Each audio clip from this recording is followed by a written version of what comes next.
Galera, sejam muito bem-vindos à nossa segunda aula do curso Golang na Prática.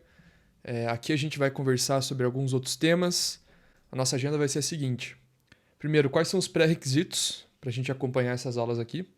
Coisas que você tem que saber antes de acompanhar, tá? O que é o Go Playground e o nosso primeiro programinha em Go, a gente vai fazer hoje também. Vamos começar a codar. Como é a estrutura de um programa executável em Go, é o que a gente vai explicar bem no detalhe hoje também. A gente vai falar do pacote main, da função main, dos imports no Go e o pacote FMT. Linguagens interpretadas versus compiladas, é algo que eu já mencionei na aula anterior e eu queria aprofundar um pouquinho mais hoje. A gente vai terminar essa aula instalando o Go na sua máquina e algumas sugestões de IDEs aí, de editores de texto para você acompanhar as próximas aulas, tá bom? Vamos começar aqui então com os pré-requisitos. Você precisa, para acompanhar essas aulas, saber Linux básico ou Mac, né? Porque os comandos são muito similares, e ou né, o PowerShell do Windows aí, ou alguma variação de terminal de Windows, porque a gente vai usar bastante linha de comando no terminal. Então é interessante que você domine pelo menos o básico de como usar o terminal da sua máquina, tá bom? Outra coisa que é bem interessante você saber é lógica de programação básica. A gente não vai abordar a lógica básica aqui, é interessante que você já venha com esse conhecimento para poder acompanhar as aulas, idealmente já até saber programar em alguma outra linguagem de programação, pelo menos o básico, certo? Tendo isso, você já consegue acompanhar as aulas aqui com a gente, tá bom? Então vamos lá, para a gente começar aqui, eu queria abrir o navegador, você vai vir aqui no Google e vai procurar Go Playground. Escrevi errado, mas ele se achou aqui. É esse site aqui, go.dev, Go Playground, certo? O que é o Go Playground? Deixa eu aumentar um pouquinho a fonte aqui. Então, o que é o Go Playground? É um editor de texto online do próprio Go, tá? Oficial. Deixa eu apagar esse comentário aqui, pra gente só ter o programinha. Aqui você pode escrever o teu programa e tem algumas opções aqui. Run, Format e Share, certo?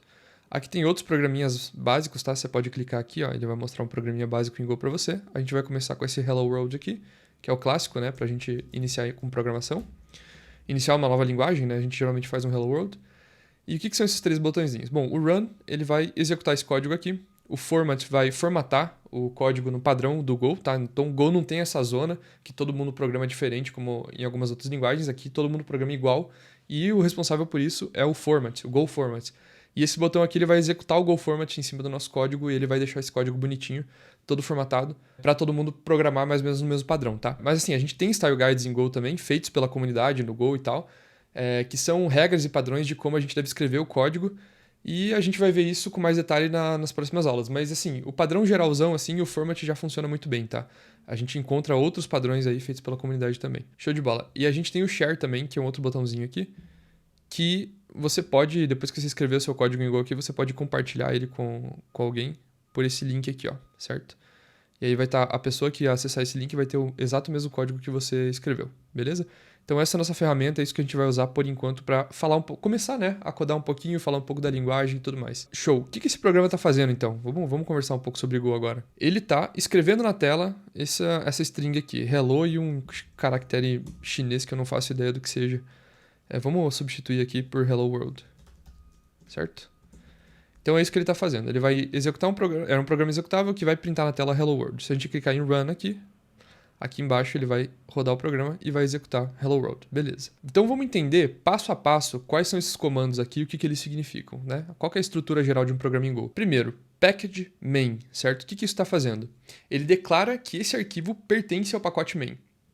E o pacote main ele serve para criar executáveis no Go.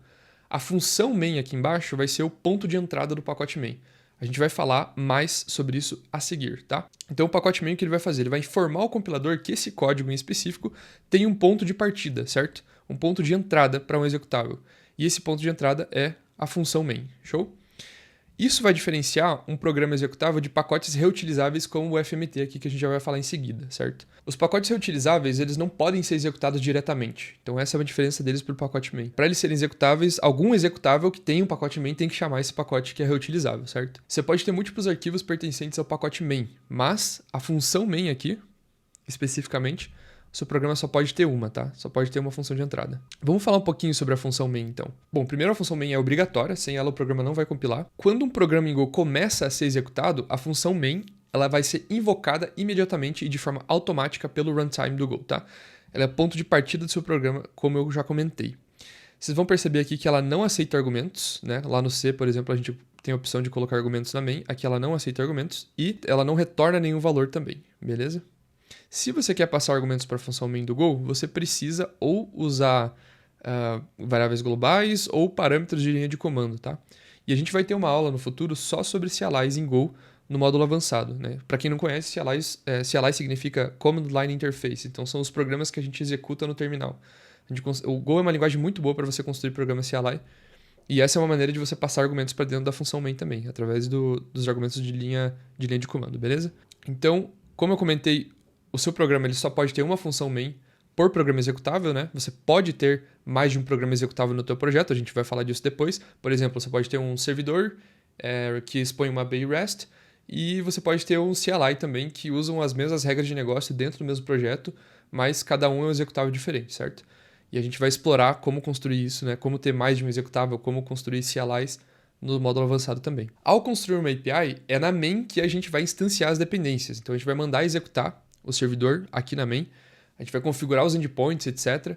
E ela vai delegar a lógica complexa para outras funções e para outros pacotes. A gente vai conversar sobre isso no futuro também, certo? Então a tua main, no geral, ela vai ter que ser super simples. Ela não deve ter lógica complexa não, tá? Vamos conversar um pouquinho sobre esse import FMT que a gente está fazendo aqui. A gente comentou que esse programa, o que ele faz é escrever na tela. E para fazer isso, ele está usando a função println do pacote FMT. E a gente tem um import FMT aqui para poder usar esse pacote, tá? Rápido resumo sobre o FMT. Ele fornece funções essenciais para a formatação e impressão do texto no console. Então você não precisa baixar esse pacote FMT para poder usar ele no Go, porque ele faz parte da Standard Library que eu já comentei na primeira aula, que é super completa. Então ele vem junto no Go quando você instala o Go. Então você não precisa baixar nada, é só escrever import que você já pode usar esse pacote, beleza? FMT significa format, é a abreviação para format. E os pacotes em Go geralmente são abreviados, tá? E tá tudo bem. Eu sei que a galera do Clean Code não gosta disso. Eu, quando vim para Go, eu tinha muito na cabeça assim, a maneira Clean Code de programar, com nomes bem grandes, bem claros e etc. E eu achei muito estranho no começo a gente ter pacotes abreviados, nome de pacote abreviados no Go. Mas esse é o padrão da linguagem mesmo, é assim que todo mundo programa, tá? Então é interessante que a gente saiba a maneira que o Go foi feito para ser programado e a gente siga o padrão, porque ela foi feita para ser utilizada dessa forma. Então, se a gente fizer de formas diferentes, a gente vai acabar meio que lutando contra a linguagem, né? Sua codebase não fica legal e outros programadores Go talvez tenham dificuldade para entender ela. Então, é isso, pacotes no Go são abreviados e a gente tem aqui uma convenção, quer ver, ó? Vou abrir outra página aqui, package names Golang. A gente tem um artigo oficial aqui do go.dev, do próprio blog oficial do Go, só sobre nome de pacotes, tá? Eu sugiro que vocês leiam. A gente vai falar sobre pacotes, a gente vai ter uma aula só sobre pacotes no futuro, mas se vocês já quiserem adiantar alguma coisa, vocês vão perceber que aqui a gente tem regrinhas para nomenclatura de pacotes, e os pacotes do Go são sempre assim, ó. Time, list, HTTP, tudo pequenininho, tudo abreviado, tá? Esse tipo de nome de pacote aqui a gente não encontra, ó. Compute Service Client, Priority Queue, né? Que são palavras compostas, sem abreviação, grandes, etc., que é algo que a gente encontra como uma regra do Clean Code, por exemplo. Explicitamente sobre nomenclatura de pacotes no Go, não é assim que funciona. Enfim, a gente tem aqui outros exemplinhos aqui, ó, strconv, syscall, fmt. Então vocês percebam que os nomes no pacote os nomes de pacote no Go, eles são sempre pequenininhos, abreviados e são nomes muito únicos também, tá? Eu recomendo novamente que vocês deem uma olhada nesse artigo aqui, se quiserem já adiantar o tema de pacotes no Go. Mas voltando aqui para o nosso código, a gente tem o fmt e a função println. Importamos o pacote fmt e aí para utilizar a função println do fmt, a gente digita fmt.println, beleza? Show de bola. Ao usar esse comando, né, na prática, esse import aqui, ó, o que você está fazendo? Você está informando o compilador que você deseja usar a função as funções, na verdade, do pacote fmt no seu código. E aí o compilador só vai incluir os pacotes que forem explicitamente importados no programa final, certo? E, inclusive, o compilador só inclui no binário final, as funções que a gente de fato está utilizando no nosso programa. Então, por exemplo, aqui a gente só está usando a println, então é só essa que vai ser incluída no binário final do executável. E todo o resto do pacote é descartado automaticamente. Isso serve para manter o pacote do binário ali, manter o binário, no caso, bem enxuto, bem pequeno, o que é uma grande vantagem do Go. E essa é uma ótima oportunidade para a gente começar a falar um pouco sobre o fato do Go ser uma linguagem compilada, que eu já comentei lá na primeira aula também. Então assim, o que acontece? No Go, o código-fonte, não só no Go, mas em qualquer linguagem compilada, o código-fonte que você está escrevendo vai ser traduzido diretamente em código de máquina, em binário, certo? Por um compilador, antes de ser executado. E o que é código de máquina, né? Vou dar um exemplo aqui para vocês. Vou pegar um assembly aqui, ó. Assembly é um exemplo de código de máquina. Existem vários tipos diferentes de assembly, tá? Bebam água. Tá aqui, ó, um exemplinho de assembly. É um código que, assim, o seu processador vai conseguir interpretar esse cara aqui. É um código super baixo nível, tá? E ele é muito difícil para nós humanos de entendermos, né? E por isso que surgiram as linguagens de programação. Elas funcionam como se fosse uma camada de abstração em cima do código de máquina. Então, todo o código-fonte que você escreve aqui, ó, nosso exemplinho, ele vai ser traduzido pelo compilador por código de máquina depois nas linguagens compiladas, tá? Importante dizer.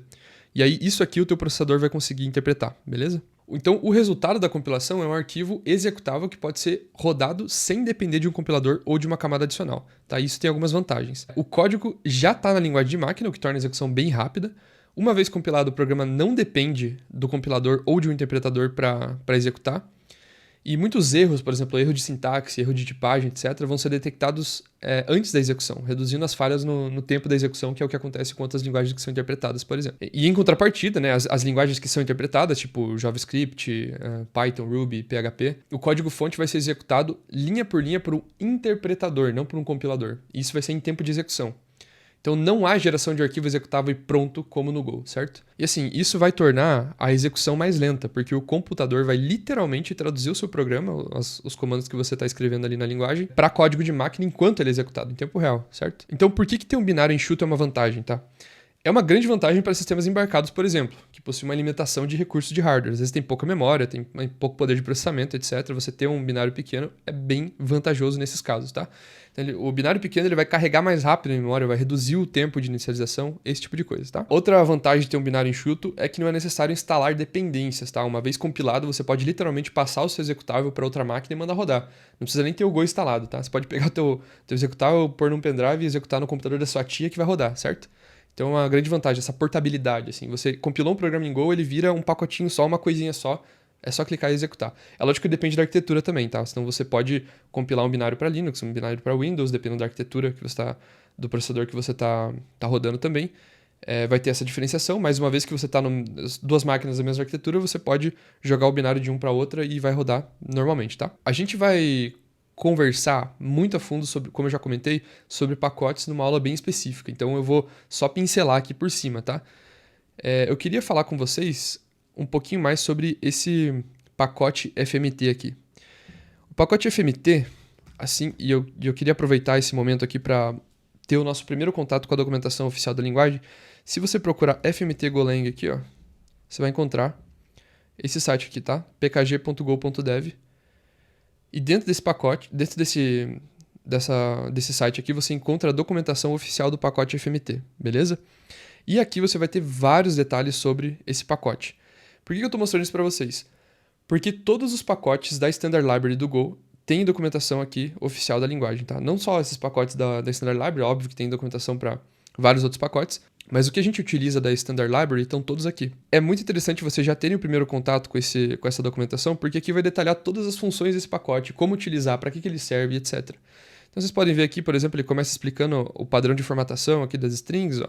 Vou dar um exemplo para vocês. Isso aqui vem lá do C, tá? Muito similar ao C. Se a gente voltar aqui, ó, vamos trocar nossa função de println para printf, tá? É outra função do pacote FMT. Aí eu venho aqui e substituo o road por %s, né? E aí eu venho aqui e passo mais um argumento para essa função que é o name. A gente vai declarar aqui uma variável var name igual John Doe. O que vai acontecer aqui?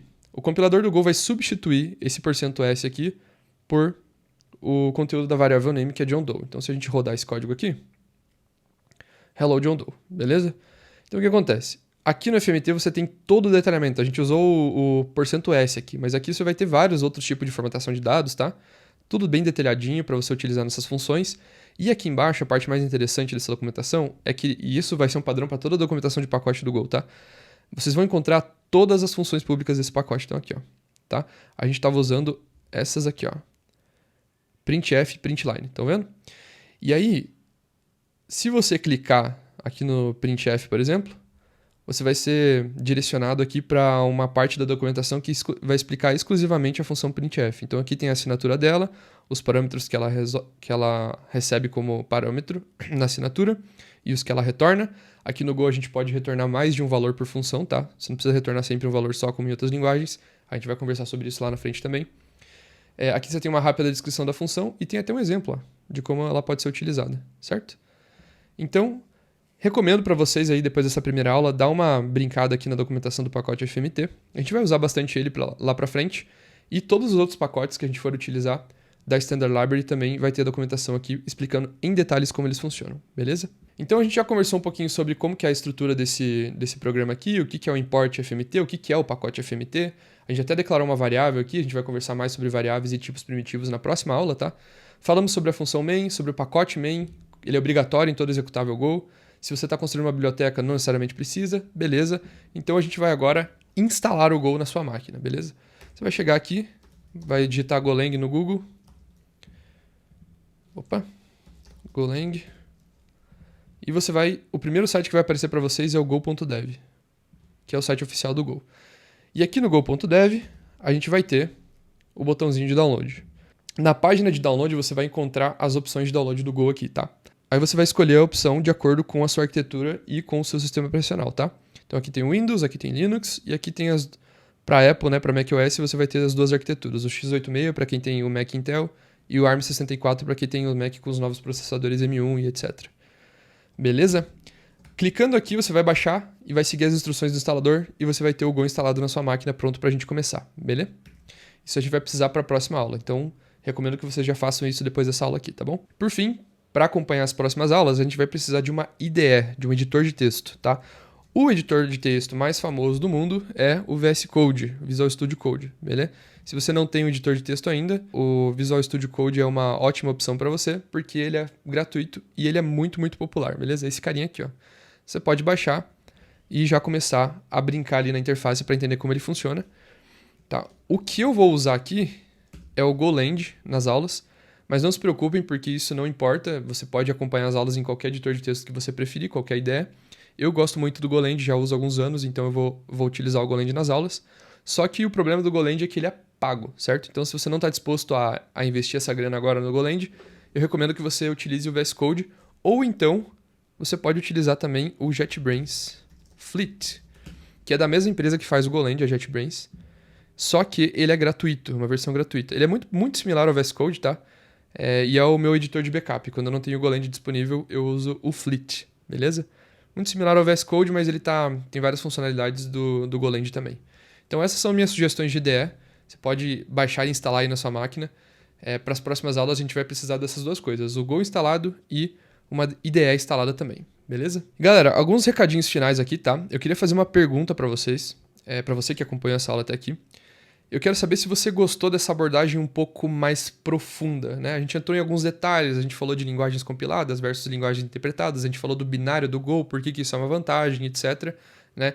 É lógico que eu poderia aprofundar muito mais nisso, eu só dei uma pincelada ali, mas eu queria saber se você curte essa abordagem, tá? Se isso te agrada, ou se você prefere algo menos detalhado e mais direto ao ponto, certo? Então me conta aqui nos comentários o que você achou, porque eu leio todos eles, e assim a gente vai criando essa aula juntos, tá? A várias mãos. Outro recado importante é que a gente continua com o formulário de interesse no curso aqui na descrição. Então, se você quiser sugerir temas para as próximas aulas, coisas que você gostaria de aprender em Go, ou algum detalhe que eu passei muito rápido por cima e você gostaria de entender melhor como é que funciona, você pode sugerir através desse formulário aqui embaixo, beleza? E se você preencher esse formulário, você também vai ser avisado pessoalmente sobre os próximos módulos que a gente for lançar do curso, tá? Para garantir que você não perca nenhuma aula. Aqui embaixo na descrição do vídeo você também vai encontrar o meu LinkedIn e o meu Instagram. Então você fique super à vontade para entrar em contato comigo lá. Eu adoro receber feedback de vocês, certo? E eu também vou estar postando sempre updates lá sobre o curso e sobre o canal. E por último, na próxima aula a gente vai estar conversando sobre variáveis e tipos primitivos, beleza? Então até logo, tamo junto!